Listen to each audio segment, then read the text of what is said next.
Boa noite para todos. Eu sou Ícaro Alves Alcântara, médico, e hoje a gente vai poder conversar sobre leite. Faz mal mesmo? E em que termos? Como faz mal? E para poder debater esse tema, hoje, dia 12 de novembro de 2024, eu tenho a honra de estar com a excelente nutricionista, para mim, a melhor nutricionista que eu conheço e sabidamente uma das melhores da América Latina, que é a doutora Denise Carreiro. Tá? Ela vai entrar conosco aqui agora.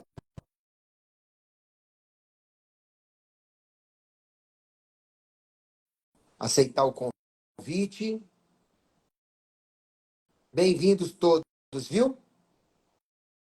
Deixa eu ver se foi aceito direitinho aqui. Opa! Oi, Denise! Oi, Carol, tudo bom? E aí, tudo bem? Tá me ouvindo direitinho? Tô te ouvindo bem. E Tô você? ouvindo muito bem. Ah, então Denise, tá bom. é uma honra e um prazer estar com você de novo aqui. E assim, eu sempre aprendo demais com você, seja nas suas aulas, seja nos seus livros. E assim, quando eu vi esse livro novo, eu falei, gente, esse aqui merece uma live especial. Primeiro porque afeta diretamente a grande maioria das pessoas do mundo, e brasileiro, então, a maioria, né?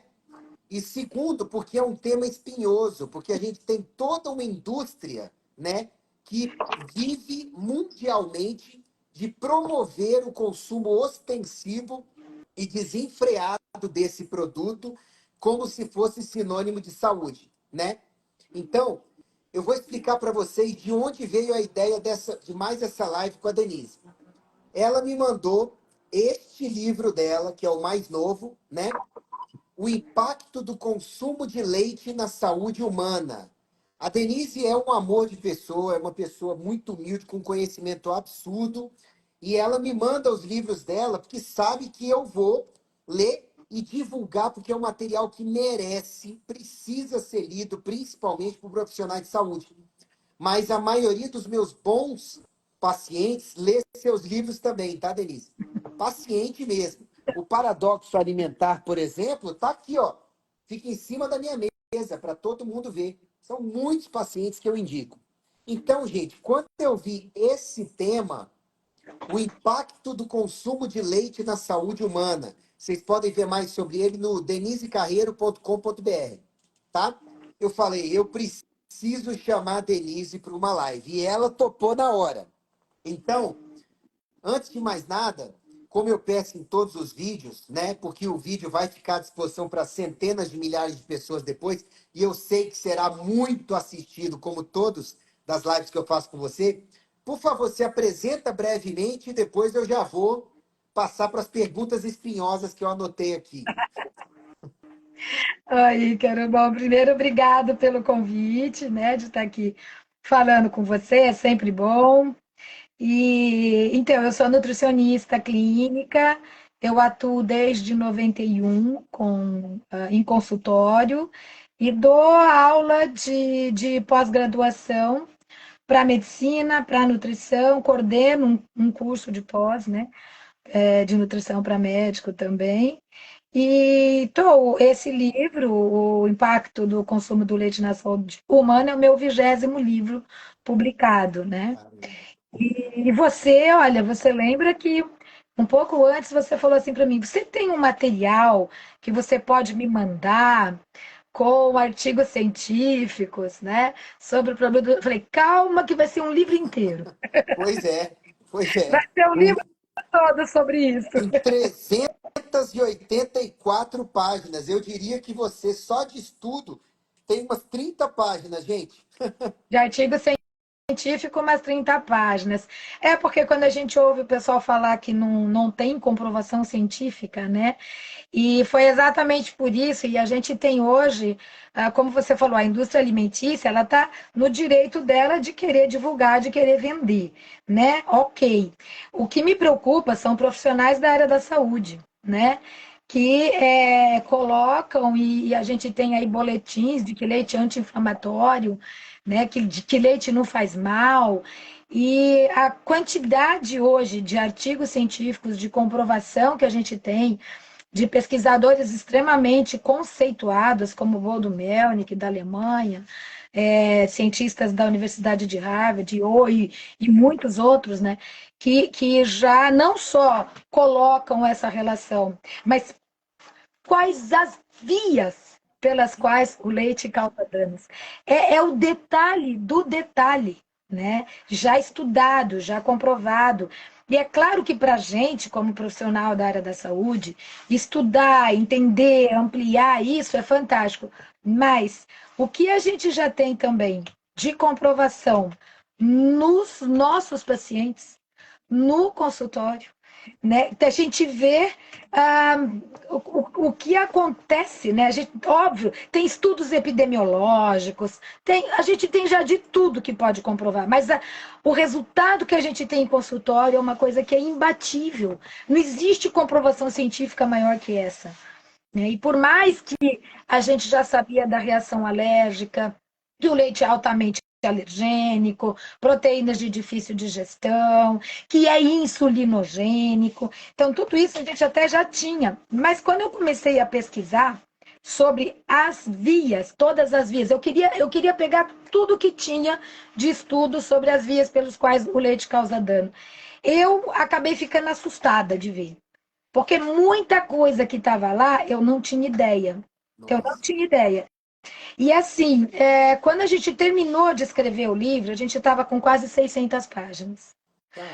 Aí nós falamos, não dá, filho, carregar um livro de 600 páginas não dá. Então nós começamos a fazer um resumo, né? Pegar os pontos mais importantes, fazer um resumo. Então, para você imaginar que assim, realmente não dá mais hoje para ter dúvida. E é um processo muito mais amplo do que o que a gente já conhecia dos problemas que o leite pode causar, né? Mas na divulgação dessa live, eu esbarrei com o que eu achei que não fosse demorar tanto tempo para acontecer, Denise. Um senhor de 60 e poucos anos apareceu, tá lá o comentário dele. Tomo leite a minha vida inteira e não tenho problema nenhum. E eu perguntei: nenhum sintoma, nenhuma doença, nem obesidade? Aí ele respondeu hoje: nada. E se a mãe não desmamasse o bezerro, ele mamaria, o boi mamaria a vida inteira. Eu falei: hã? Eu só coloquei, Denise, claro, claro. Deus abençoe sua saúde. Não Com dá. certeza. Não dá, Denise. Porque assim, você fala que vai, você é um médico e que você vai falar com uma nutricionista que escreveu um livro sobre o assunto, sabe? E antes mesmo de você expor o assunto, a pessoa já diz: eu não sinto nada com o leite. E a gente sabe, na verdade, que o que acontece com a maioria das pessoas é que elas aprendem a conviver com o sintoma ou não relacionam o sintoma com algo da zona de conforto, né? Sim. E leite, glúten, excesso de carboidrato e ultraprocessado sequestram o cérebro. A gente sabe bem disso, né? E aí, no privado, o que eu recebi sobre a live de hoje, antes mesmo da gente estar conversando, foi terrorismo nutricional mais uma vez, modismo. Aí eu falei, gente, não é possível. A pessoa não teve o cuidado, Denise, de colocar no escola.google.com ou no PubMed ou no Google comum males do leite, ponto. E ver lá na frente o que aparece, porque nas primeiras páginas só aparece benefício, né? Misteriosamente. Inclusive o Távola, da Nova Ciência, estava me falando, gente, quando você faz uma pesquisa com VPN no Brasil, para você simular que está acessando de outros lugares do mundo, os resultados que aparecem até em português são radicalmente diferentes. Então a gente tem que sair da bolha, gente de hoje, vocês vão saber, e eu espero que vocês aprofundem depois lendo o livro da Denise, que não é frescura, tá? E que o consumo do leite animal de outra espécie, que é o que a gente está falando, ninguém está falando aqui, né, Denise, do bebê não consumir o leite materno da sua mãe. Não é isso. A gente está falando do leite animal para o ser humano, porque, gente, a mulher para de dar leite, vamos colocar no vocabulário chulo, depois de 2, 3 anos, estourando 7 anos, algumas que amamentam prolongadamente. Isso já devia ser um sinal para as pessoas, né, Denise, de que leite é alimento de filhote para a própria espécie. Mas não. Este senhor, por exemplo, acha que a esposa dele deveria estar lactando. E eu fiquei de cara com isso. Enfim, para não dizer outra coisa. Então, eu já vou começar com a pergunta espinhosa número 1. Então, Denise, leite faz mal ou não e como faz mal? Como é que você resume 384 páginas nessa pergunta? Em um minuto. Não, eu acho que assim, a primeira coisa que a gente, né, precisa pensar, eu acho que realmente não adianta as discussões, vai ter quem fala que é bom, quem fala que é ruim, até aí. Mas assim, do que a gente tem de concreto? O leite, qualquer leite de qualquer espécie, né, de mamífero, ele é um fluido biológico. Vamos pensar que ele é muito mais do que um alimento. Então, além dele ter o alimento para o filhote, ele vai ter microRNAs, e a quantidade de microRNAs é muito grande e diversa, ou seja, nas espécies, esses microRNAs são espécie específica. Então, pode compartilhar alguns, mas a maior parte são espécie específica. Por quê? Porque é como se fosse um softwarezinho que vai fazer naquela espécie o desenvolvimento das características da espécie, tá? E aí a gente tem também ah, fatores de crescimento e fatores imunológicos que vão fazer com que aquela criaturinha se desenvolva, cresça, né? É um momento de grande crescimento do filhote aí, nesse primeiro 1 a 2 anos, e que prepare esse organismo para conseguir se relacionar com o meio. Então, por isso que nesse primeiro momento, inclusive na saúde humana, deveria ser uma amamentação exclusiva, né? Sem dúvida nenhuma. Só que, quando você fala assim, o bezerro, quando ele desmama, quando você tenta dar leite de vaca para ele, nem que seja da mãe dele, ele tem diarreia violenta, certo? Pois é. Se você pegar um bebê humano, tá? A criança, o bebezinho nasceu, mas ele tem um irmãozinho de 2 anos. E aí o irmãozinho fica vendo a mãe amamentar. E ele quer mamar também. Porque a mãe está amamentando, ele está com ciúme da criança, ele quer mamar também. Se ele mamar, ele vai ter diarreia, né? Então, o que acontece? Esses leites, o leite, ele é muito mais do que um alimento. Ele é para fazer com que você tenha uma adaptação do organismo ao meio em que você vive. E essas substâncias, esses fatores de crescimento, fatores imunológicos, eles também são para fazer, por exemplo, o bebê humano ter em torno de 10 quilos no final de um ano, e o bebê bezerro, ele tem que ter 400 quilos no final de um ano. E o bebê bezerro dobra de peso em 40 dias, e o bebê humano, ele vai dobrar de peso em 6 meses. Né? Então, o que acontece? Isso, né, guardado as devidas proporções. E aí, o que acontece dentro desse quadro? Fatores de crescimento, né? O leite da vaca tem uma quantidade de hormônio de crescimento violento. Só que, óbvio, né, para fazer esse bezerro crescer. Porém, não é o hormônio do crescimento que a gente ingere do leite que é o maior causador de danos. São os fatores que tem no leite da vaca que aumentam esse hormônio do crescimento dentro do organismo e que levam ao aumento da insulina, porque são aminoácidos insulinogênicos. Óbvio, esse bebê tem que crescer e a insulina é um hormônio anabólico, certo? Porém, vamos pensar nesse processo quando você termina esta fase desse boom de crescimento e continua com essas substâncias. O que elas vão fazer? Elas vão fazer um aumento da insulina, do hormônio do crescimento, mas elas vão fazer uma ativação constante do mTOR. E essa ativação crônica constante do mTOR, ela vai começando a desencadear uma série de fatores. Né? Ela vai inibir uma autofagia, ela vai inibir o NRF2, que é antioxidante, anti-inflamatório, destoxificante. Ela vai levar várias alterações de vias, porque Quanto que já não se tem a ligação, por exemplo, do leite de vaca com acnes, espinhas, pele oleosa do rosto, cabelo oleoso. Aí você fala assim, por quê? Porque, em primeiro lugar, aumenta a resistência à insulina, né? Mas o que tanto o Dr. Bodo Melnick colocou, como outros cientistas, são todas as ações que os microRNAs, porque microRNA, ele não é perdido numa pasteurização, tá? Ou numa produção. E esses microRNAs do leite da vaca vão passar para o bebê. E hoje já tem estudos detalhados de qual tipo de microRNA, qual tipo de mecanismo ele altera no organismo, levando a doenças.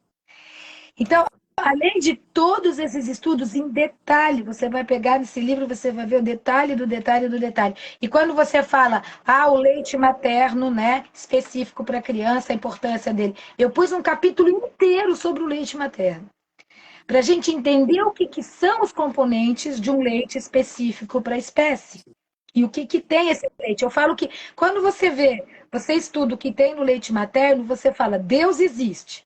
Não é possível uma coisa tão perfeita como essa. Tá?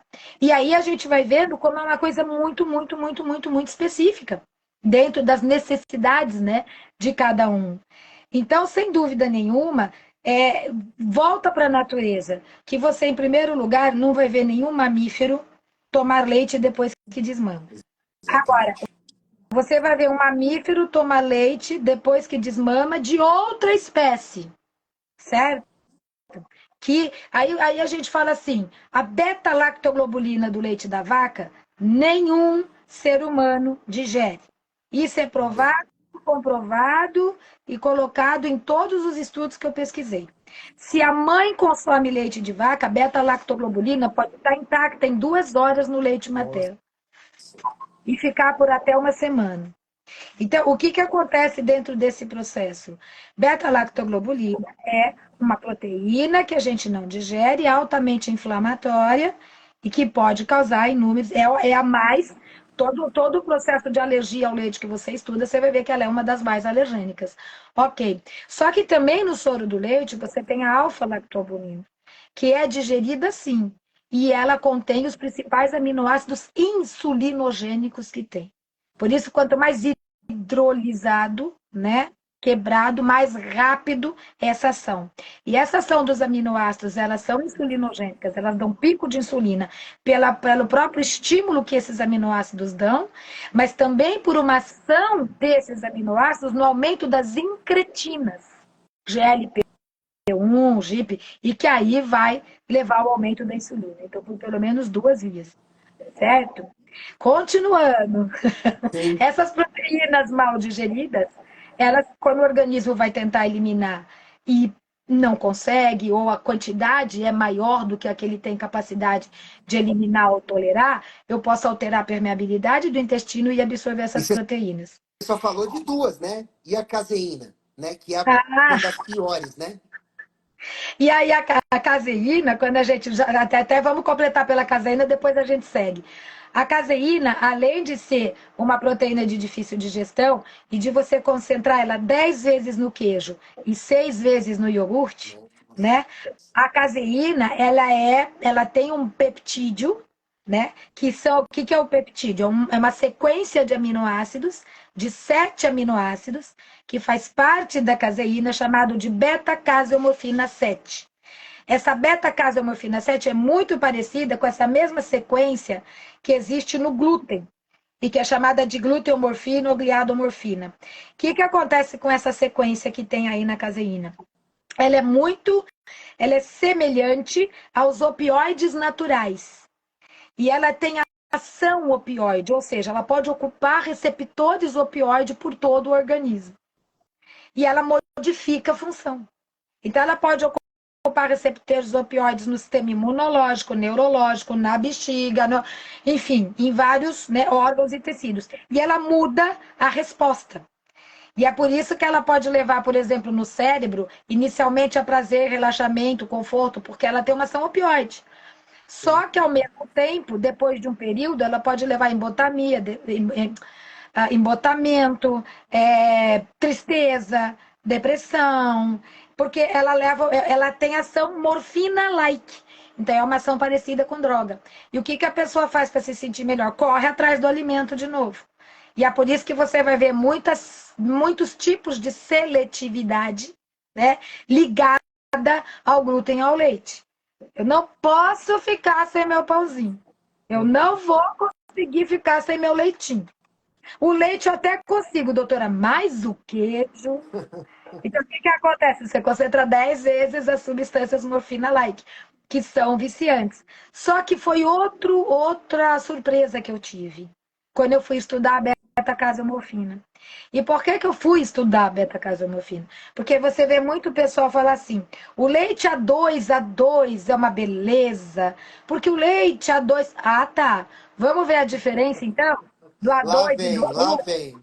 Vai destruir o sonho das pessoas. Oh, meu Deus. Que é a diferença do A2? Ele vai ter essa mesma sequência da beta-casomorfina 7, só que ele tem uma quebra diferente dela, que vai formar a beta-casomorfina 9.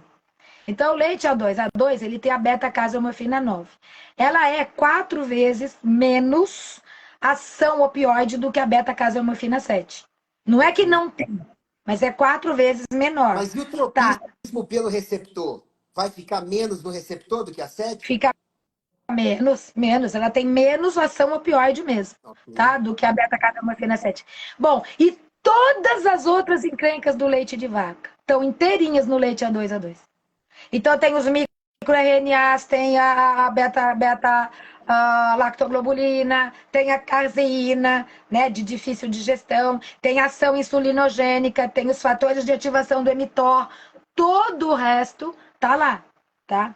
Então, muitos estudos relacionando com câncer de mama, câncer de útero, câncer de ovário, câncer de próstata, né, entre outros, doenças autoimunes, alterações neurocomportamentais, isso sem falar no que eu estava comentando naquela hora, que a hora que você absorve uma proteína mal digerida, o organismo vai combater, e quando vai combater, gera processo inflamatório, imunocomplexo, as histaminas, que em quantidade pequena não dá problema. Porque o organismo vai resolver isso e acabou. É para isso que é feito o negócio. Então, se eu tenho capacidade de tolerar e eliminar o agressor, ou combater e parar na hora certa, em quantidade pequena, isso não vai dar sintoma ruim. E se eu não sei que ele me faz mal, e ao contrário, quando eu como eu adoro, ainda tem essa morfina-like, de histamina, que é relaxante cerebral, o que, que eu vou fazer? Eu vou parar de comer? Não. Eu adoro, eu não É me o sinto mal. mecanismo da adição, né? Aquele que você fala assim, menino, sempre comi, nunca tive nada. Eu cansei de ouvir isso. Uma das pessoas que falou isso para mim, que era inclusive uma profissional da área da saúde, que ela falava assim, sempre consumi o leite, nunca tive nada. Aham, era uma pessoa que tinha depressão e sérios problemas de circulação. Então, é o processo de não ligar o nome à pessoa. Porque a hora que o organismo, enquanto a defesa do organismo consegue ser maior do que o ataque, ele também segura o processo inflamatório numa fase subclínica, onde não dá sintoma. Para que ocorra sintoma, eu tenho que ter um ataque maior que a defesa. Aí dá um boom de substância inflamatória, histamina, anticorpo. E aí é que a gente vai ver essas substâncias agirem em qualquer órgão ou sistema. E aí isso pode dar desde rinite, sinusite, bronquite, dermatite, gastrite, tiroidite, cistite, celulite. Mas eu falei que tem também a gordurite, a neurite, e hoje eu aprendi uma com uma paciente. Ela falou que ela tem corpite, Tá tudo porque doía inflamado. o corpo inteiro. Tá tudo inflamado. Mas olha, quando a gente olha o índice do teu livro, a gente já imagina. Permita-me dizer, gente, aonde o leite participa de forma negativa? Alergias, hipersensibilidades, intolerâncias, diabetes tipo 1, é, participação na doença celíaca por conta de mecanismos comuns na mucosa intestinal e imunológicos, né? Um agrava o outro, né, Denise? Mas não só Exatamente. na celíaca, né? As intolerâncias e sensibilidades também são sinérgicas, né? É aí, processo autoimune, né? Por mimetismo celular ou molecular. porque são proteínas que você não digere. Essas proteínas, já há muitos anos, desde a década de 70, tem estudo de mimetismo celular com peptídeos do leite de vaca com as células beta de Langerhans, né? Caramba. Gerando o processo autoimune. Mas isso de muitos anos que tem esses estudos já. Doença inflamatória intestinal, artrite reumatoide, artrite idiopática juvenil, nefropatia membranose idiopática, esclerose múltipla, doença de BC, uveíte autoimune, esquizofrenia, transtorno bipolar, acne vulgar, diabetes mellitus tipo 2, câncer de próstata, de mama, de fígado, Parkinson, Alzheimer. Tá bom para você, gente? E osteoporose. Ah, mas espera aí, você já terminou de falar dos males? Porque agora eu queria falar, mas como é que fica o meu cálcio, Denise, se eu não consumir leite? Essa pergunta eu já estou tão saturado de responder que eu vou deixar a especialista responder. Divirta-se. Como fica o meu cálcio se eu não tomar leite e comer queijo? Olha, antes de, né, de colocar para você, né, quando você estava falando desses temas todos, esses temas, muitos desses temas, eu fiquei tão assustada quanto, que eu não Eu imaginava. estou E muito assustado, eu não sabia dessas relações todas. cada um deles eu peguei com artigos científicos que vinham e mostravam o que e por que e por qual via, né? Então, assim, muito bem detalhado em tudo isso. E um dos capítulos do livro é só sobre os estudos publicados do Dr. Bodo Melnick, um dos maiores especialistas que a gente tem, né? E ele pega ali ponto por ponto, via por via. Então, é aí que quanto mais eu estudo isso, mais eu falo, como é que o pessoal ainda consegue achar que é crença, modismo, religião, filosofia, seita, né? Eu acho, sabe, que os profissionais de saúde ainda, em algum momento, vão ter que responder por isso, sabe? Infelizmente. Vão ter que responder por isso, porque o número de doenças, como está aumentando, como está o processo, e a gente sabendo o quanto a hora que a gente começa a tratar um paciente, e a gente não vai tirar o leite, não é isso. O que você vai fazer é adequar a alimentação para equilibrar o organismo, para recuperar a função. E o derivado de leite, o leite, é mais um fator, ele não é o único. Por isso, não é só ele que você tira e vai resolver, ou que você come e vai adoecer. Não é isso. Mas já existe muitas vias pelas quais ele pode estar sendo um desencadeante de vários desses processos. E aí, quando você fala que da relação do cálcio, né, a gente tem que pensar um pouquinho dentro desse processo que até o começo, né, do século passado, tá? Começo da década de 90, né? Do século de 1990, a gente ainda não tinha um consumo de leite como uma coisa que era corriqueira. Por quê? Porque ainda a pasteurização começou no fim ali de 1890 e pouco, naquela época que começou a pasteurização. E ainda não era feita como se devia fazer. Então, o que acontecia? As pessoas consumiam leite no lugar que produzia. Porque se você fosse levar para algum lugar, em 2 dias Estragava. estragava tudo. Isso. Então, era no local. Só que o que começaram a descobrir? Primeiro achavam que era a água que estava matando. Depois descobriram que era o leite, tá? E que esse leite, ele tinha a contaminação direta da vaca e que causava brucelose, salmonelose e tuberculose. E começou a matar, a morte, a quantidade de morte infantil era uma coisa absurda, absurda. Quando a gente, né, nós colocamos esses dados todos em detalhe no livro. Claro que a gente não, difteria, claro que eu imagino que eu vou guardar isso, mas a gente colocou em detalhes isso no livro. Todo esse processo. E o que acontecia naquela época? O pessoal falava que o leite não era um alimento para camada social mais, né, elevada tal. E nessa mesma época começaram a pasteurização, começou a se fazer ainda de uma forma não correta, mas começou a se fazer. Aí entrou a Primeira Guerra. Quando entrou a Primeira Guerra, você tem uma das propagandas que eu coloquei no livro, é uma criança vestida de soldado batendo continência. E nessa propaganda está escrito assim: Consuma leite. Deixe o trigo e os outros alimentos para os soldados.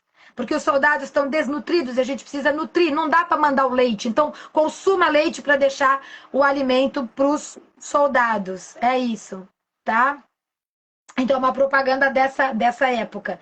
E logo em seguida, né, quando começou todo esse processo, quando acabou a guerra, muitos produtores começaram a produzir o leite. E quando acabou a guerra, vai fazer o que com o leite? Um monte de leite, e o pessoal ainda um pouco com medo, o sabor era diferente. O que começaram a fazer? Propaganda. Claro. Consuma leite. Leite alimenta. Leite dá cálcio. Você vai ficar fortão. E aí começou todo o processo, né? Agora, me explica como é que o pessoal formava osso até aquela época, então. Certo? Até um século atrás, como é que o pessoal formava osso? Tá? Aí, o que acontece? Entrou a Segunda Guerra. E na Segunda Guerra eles já passaram para o leite evaporado, leite condensado, para conseguir mandar um pouco mais para os soldados, tadinhos, mas conseguiu. Aí o que aconteceu quando acaba a guerra? Vai fazer o que com o leite? Aí entra a propaganda. Aquela mãe zelosa pela criança, em vez de amamentar, dava leite condensado para a Meu criança. Deus. É, Caramba. então, quem publicou uma dessas propagandas há um pouco tempo atrás foi a Bela Gil, né? Então, assim, e aí, quando o pessoal começou, tome leite, goat milk, vai, todas aquelas campanhas, e aí começou. Ele tem cálcio, os ossos vão ficar fortes, ele tem isso. Ah, tá, legal. E aí, quando a gente vai, né, imagina, eles obrigavam as crianças a chegar a tomar 2 copos de leite no almoço na escola. Era uma coisa assim, era obrigatório, né? Começou a entrar nesse processo. Então. E aí, dentro desse quadro, você fala assim: a gente sabe que dessa década de 50, 60 para cá, as doenças explodiram. Sim. As doenças crônicas não transmissíveis explodiram. Explodiu também o número de osteoporose? Sim, sem dúvida nenhuma. Mas espera aí, aumentou o consumo do leite. Como é que aumentou o número de osteoporose? Aumentou o consumo. Não é ele que prevenia? Por que aumentou? Por que você pega os países que mais consomem leite no mundo, são os maiores índices de fratura e osteoporose? E a hora que você pega os países que não consomem leite, como Japão e China, na sua base, né, são os menores índices de fratura e osteoporose. E aí começou a ter excedente de leite nos Estados Unidos, eles são tão bonzinhos que eles começaram a dar de presente para a China, de graça, para as escolas na China. Tá? E aí o que acontece? As crianças na China que não desenvolviam nenhuma das doenças ocidentais, todas começaram a desenvolver essas doenças crônicas não transmissíveis. E aí, quando você ouve falar que leite é fonte de cálcio, é mesmo. 3 vezes mais cálcio que o leite de mãe. Em compensação, todos os nutrientes que direcionam o metabolismo do cálcio, ou não tem, ou tem em quantidade muito baixa no leite de vaca. Certo? E você já viu, já pegou no teu consultório, e acredito que o pessoal que acompanha a gente aqui, que é da área da saúde, já pegou alguém no consultório com osteopenia ou osteoporose e cálcio baixo no sangue? Por que a gente não vai encontrar o cálcio baixo? O máximo que ele vai estar é próximo do mínimo. E normalmente quando você vai ver é porque tem deficiência de vitamina D. Porque a regulação do cálcio é hormonal. Quem regula o cálcio é hormônio. Então é raríssimo você ter um cálcio baixo no sangue. E as pessoas que apresentam osteoporose, você também vão ver elas com calcificação em lugar errado. Então, ao mesmo tempo que fala que o cálcio não consegue fixar no osso, ele pode fazer osteofito, né? Bico de papagaio, pode calcificar artéria, pode calcificar articulação. E aí lá vai, né? Calcificação de canal de ouvido, zumbido no ouvido, calcificação, cálculos, etc. Então é extremamente comum a gente pegar isso. E aí, o que acontece? O que leva à formação de uma massa óssea? Será que uma massa óssea, uma coisa tão complexa como um osso, é formado de cálcio? Pois é. Será que as coisas são tão simples dessa maneira? De você achar que uma perda óssea é simplesmente uma falta de cálcio? Não é simples demais isso? Né? E a gente sabe que o osso é formado por mais de 24 nutrientes. Mais, com certeza. E que todos esses nutrientes que formam a massa óssea, eles vão formar essa massa óssea e vão fazer renovação dessa massa óssea. E muitas vezes nessa renovação, depois de 15 dias, o cálcio mineraliza. Então, o que, que eu preciso? Eu preciso do magnésio.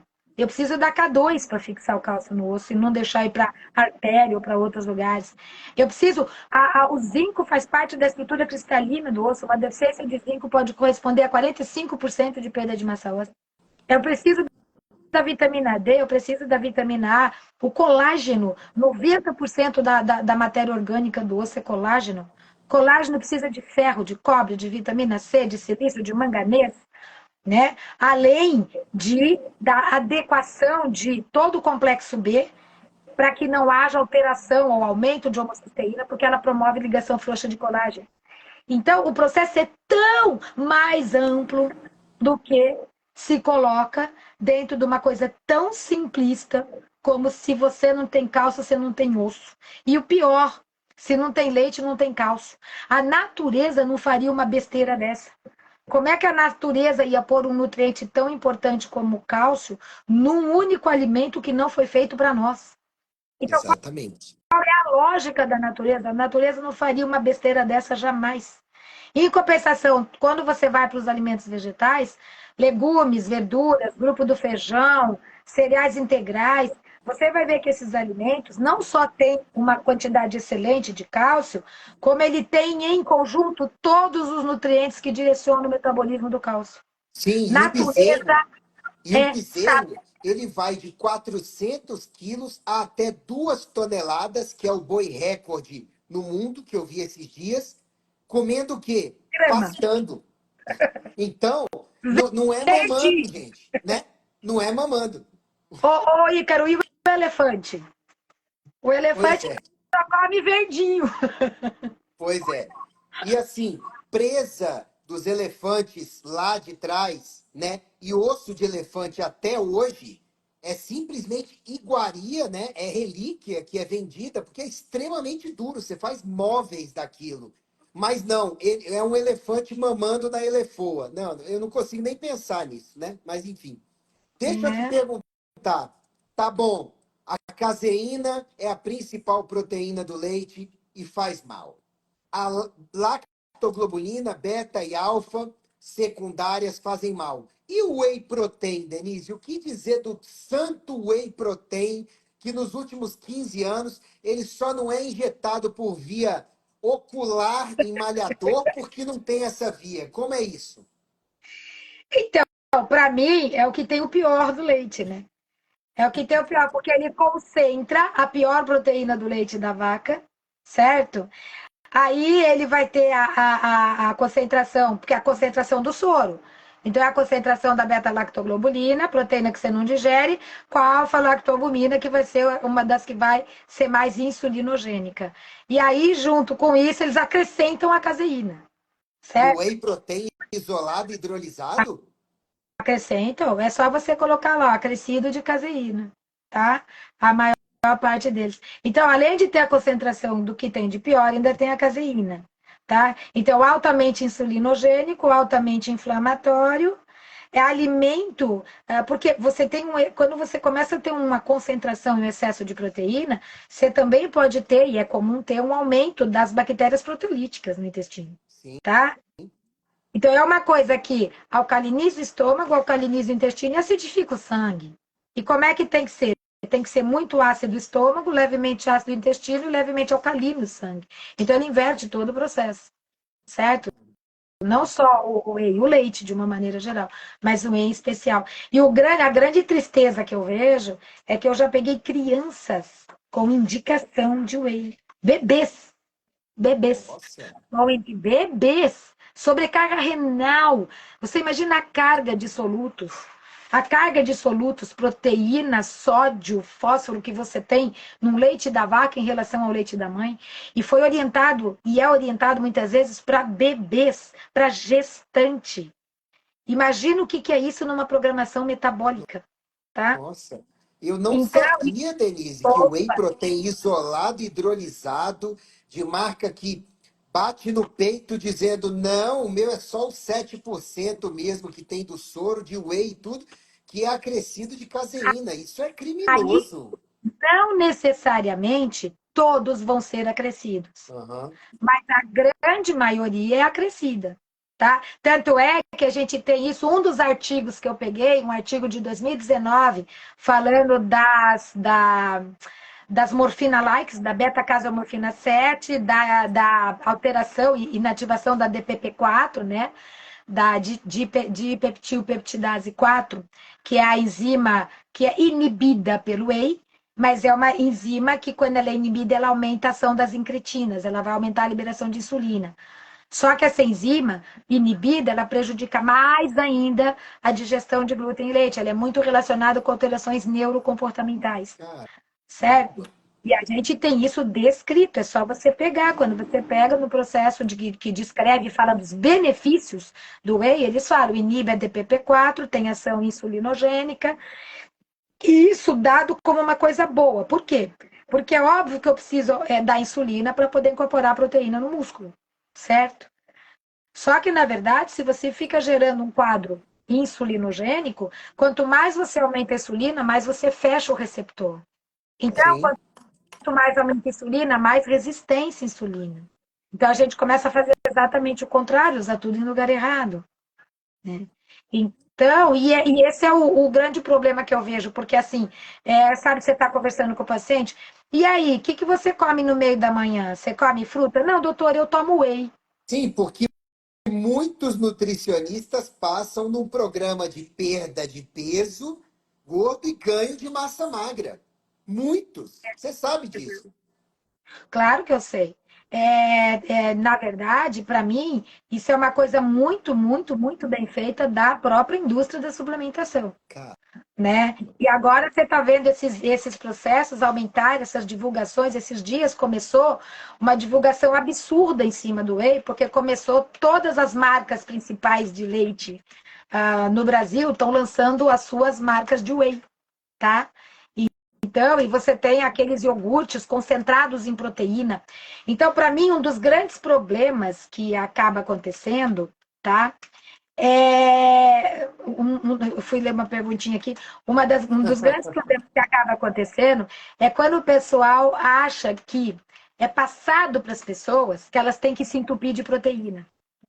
E quando fala que você tem que consumir muita proteína, na cabeça das pessoas, proteína é origem animal.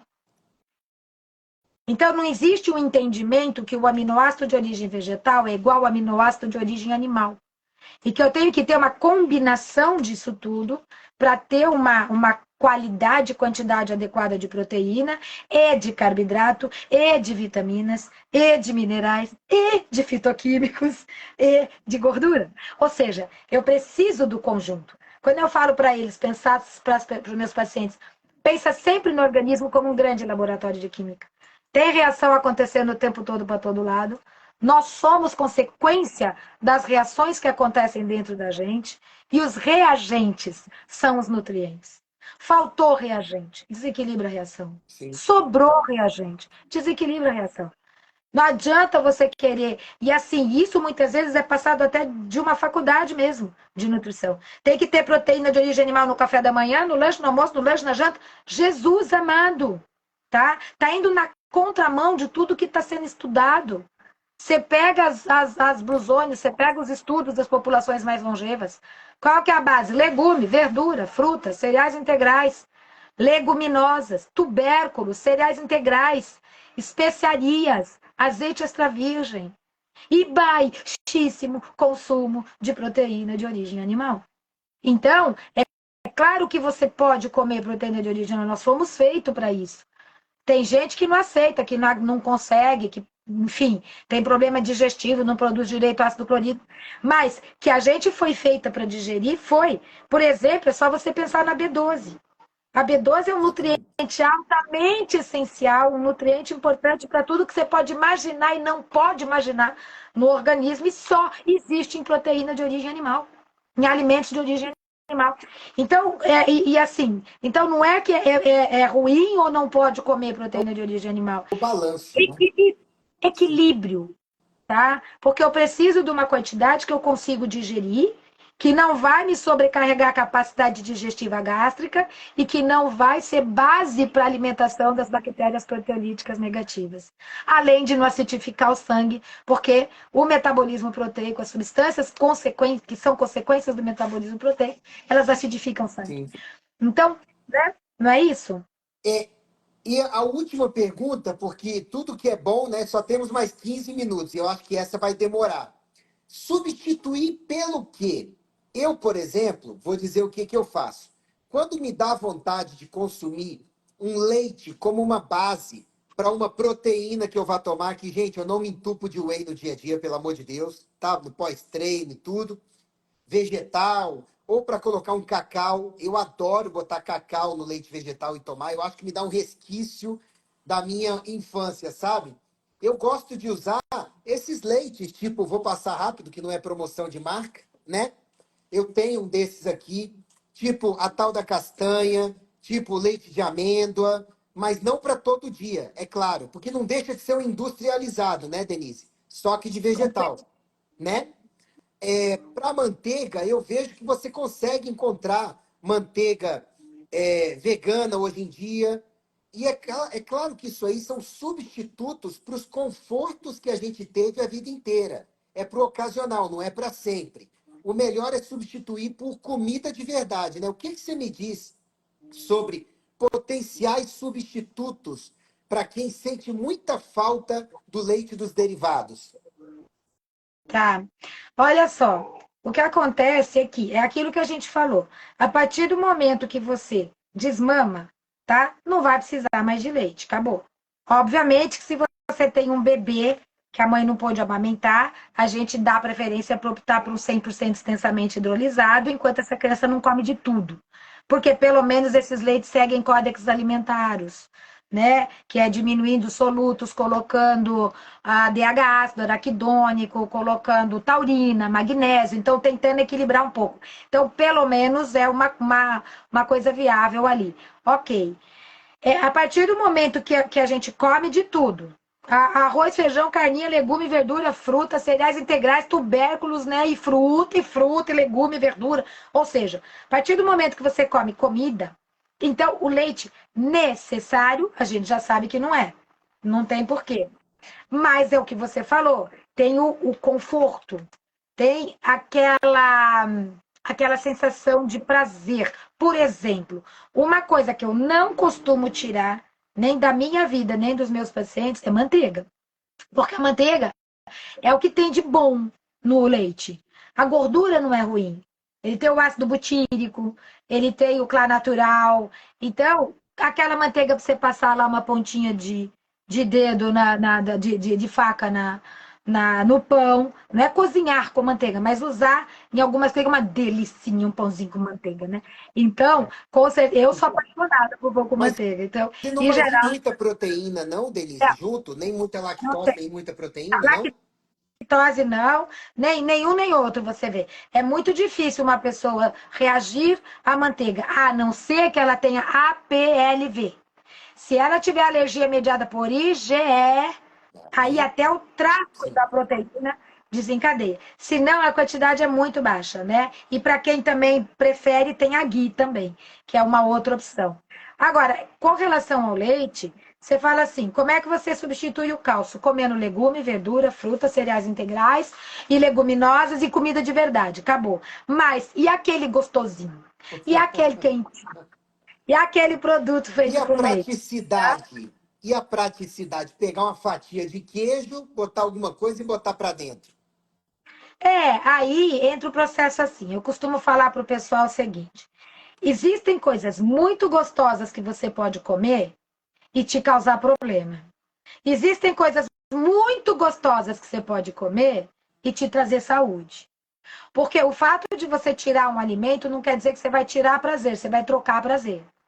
Então, em relação ao leite, se gosta de um quentinho, eu ensino a fazer o leite de inhame, que é 2 minutos para fazer, rapidinho. E o leite de inhame não tem gosto de nada. Então ele vai pegar o gosto do que você puder. Se você puser frutas, ele vai ficar com cara de vitamina de leite. Eu faço leite de inhame com leite de inhame, eu misturo leite de inhame e leite de coco e faço manjar, faço creme para fruta. Eu vou te perturbar por essas receitas e vou voltar a comer manteiga tradicional, que eu parei há 30 anos, ó, 20 anos. Depois, depois você vai ver, tá? Se você quiser começar, começa com a ghee, depois que aí tirou mais ainda proteína, depois você vai ver. Mas a gente, de uma maneira geral, usa tranquila a manteiga. Agora, o leite de inhame é fantástico para você Nossa, substituir qualquer coisa que faria de leite, tá? Então eu uso o leite de inhame para fazer um molho bechamel. E você ainda vai jurar por Deus que é leite de vaca, tá? meu Deus. Porque leite de inhame não tem gosto de nada.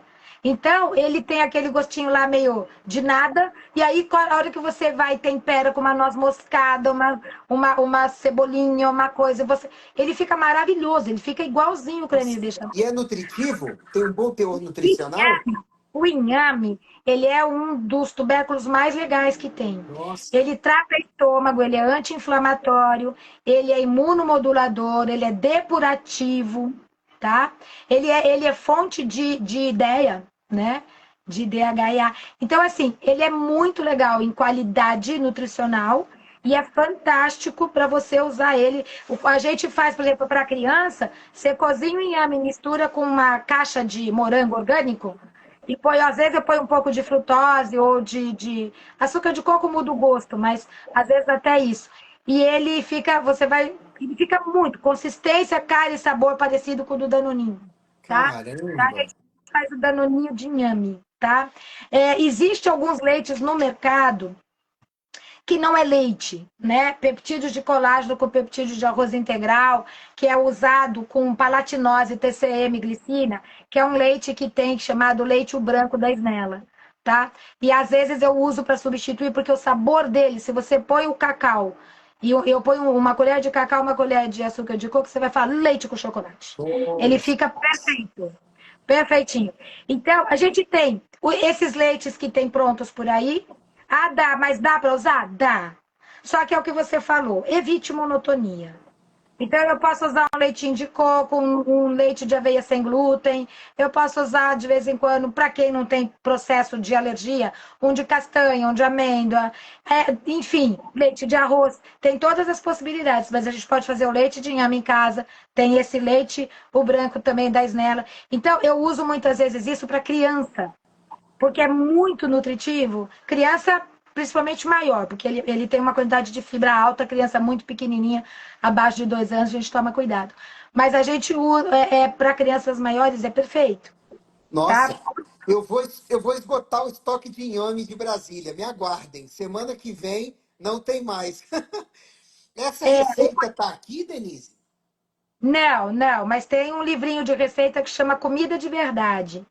E no Instagram tem quando você pega assim, receita de leite de inhame, se você colocar Juliana Carreiro, a minha filha fez um vídeo ensinando a fazer o leite de inhame, tá? Por quê? Se você quer fazer um leite de inhame para pôr numa receita de um bolo ou fazer um creme ou qualquer coisa assim, é só pegar um inhame pequeno, descasca, bate lá com 150 ml de água, ele tá pronto. Cara, cor e cremosidade de leite de vaca. Nossa. Gosto de nada, tá? Agora, a hora que você quer tomar, eu quero fazer ele tomar, tem que tirar o oxalato. Então, a gente corta ele em quatro, joga 2 minutos na água fervendo, aí ela sobe que nem leite.